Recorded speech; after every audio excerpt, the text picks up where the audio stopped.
छैनन्, मेरो कोही पनि छैनन्, छोराहरू छैनन्, नाति छैन, सबै खसे। मैले सहयोग मागेको माग्नु पनि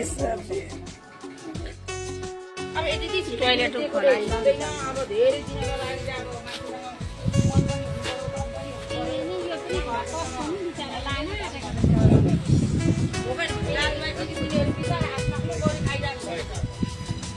हामी छिमेकी हो नजिकैको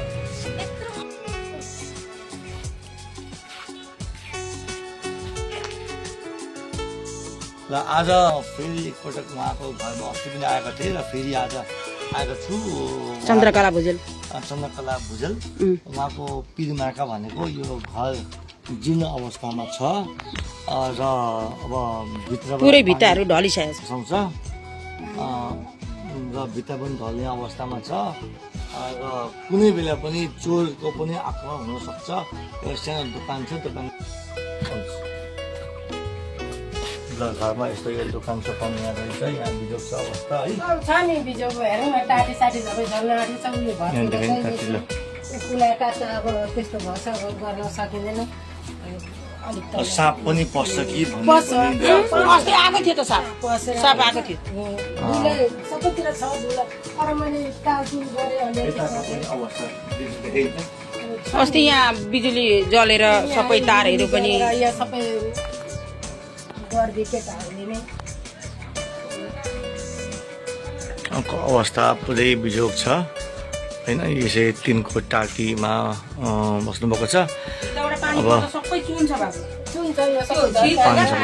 सबै यहाँ अस्ति म आएर हेर्दाखेरि पानी पुरै थियो यहाँनिर। अब लिप्न नसकेर यहाँ पानी आउँछ, मुनिको पानी आउँछ है। भित्ताबाट छिरेर आउँछ पानी। मैले देखेको चिसो पस्छ नि। अहिले चाहिँ घाम लागेको छ है। लागेको हुनाले देखेन कि, तर पानी आएको बेला चाहिँ छैनन्, मेरो कोही पनि छैनन्, छोराहरू छैनन्, नाति छैन, सबै खसे। एक्लै छु। अब अलिअलि यसो अलिअलि सहयोग गरेँ छरछिमेकीले। अर्का छोरी गएर चाहिँ छोरीसँग माग्ने कुरो आउँदैन। घर भत्किएको छ, पानीहरू पस्छ, गर्न सक्दिनँ। मलाई अलिअलि सहयोग गर्छन् कि भनेर मैले सहयोग मागेको। माग्न पनि अब कता जानु, एक्लै आइमाई मान्छे, कसलाई भन्नु, जानेको छैन। भन्न पनि अब त्यति साह्रो गरेको छैन। कसरी के गर्नु भनेर चाहिँ मैले सहयोग मागेको। सरकारसँग पनि सहयोग मागेको। म एक्लै छु भनेर सहयोग मागेको।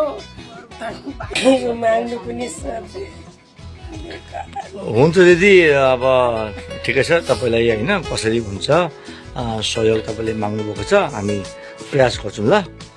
नेपाली दाजुभाइ सबैजनामा पुग्छ होइन। तपाईँको अवस्था निकै जीर्ण देखियो। हुन्छ, अब सबैलाई अनुरोध छ, अब थोपा थोपा मिलेर एउटा औँला मिलेर भुटी भन्छ, सबैले मिलेर उहाँलाई सहयोग गरौँ। अवस्था अब उहाँले छिमेकीले भनिहाल्नुभयो होइन। अब हामीले भन्दा पनि उहाँले भन्यो भने छिमेकीले भन्नु चाहिँ